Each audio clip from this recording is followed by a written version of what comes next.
talk about something that's quite controversial, competition. A lot of people like saying stuff like stay in your own lane, mind your own business, which is great. I believe so. But I do believe in competition. And the type of competition I believe in depends on the perspective that you have got.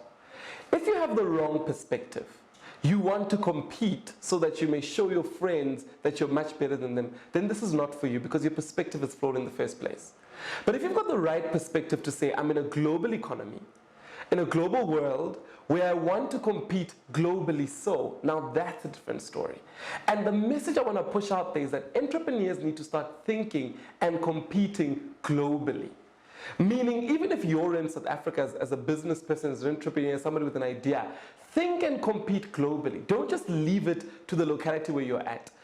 One of the greatest reasons why the Chinese entrepreneurs are so successful, and when I went there in 2017 in Guangzhou and I met the entrepreneurs from there, one of the reasons why they're so successful is because they continually look globally.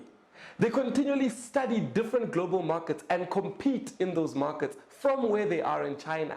And they've proven it to us. A lot of markets they've gotten into, they've competed, and they've actually won. So when I think about competition, that's the perspective I'm thinking about. How do I compete globally? Not how do I run my friend out of business?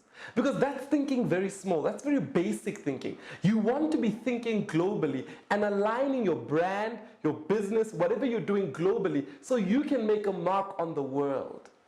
Who's going to care about making a mark and beating your friend or beating the person next to you, beating somebody you're trying to be malicious to, when you can actually compete globally and make an impact globally?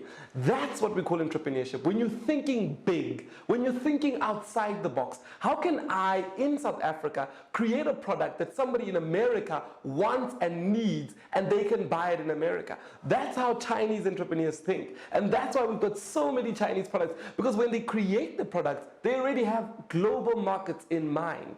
And that's the type of competition that I allow to frame my mind and to frame my mindset. And something powerful about a mindset is you keep working on it, until your mind is actually set.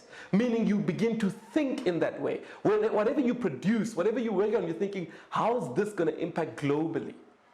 And it doesn't always have to start there. You can start locally, but don't stop there. Get to the point where you're thinking globally. How do you impact the world? And allow yourself to do it.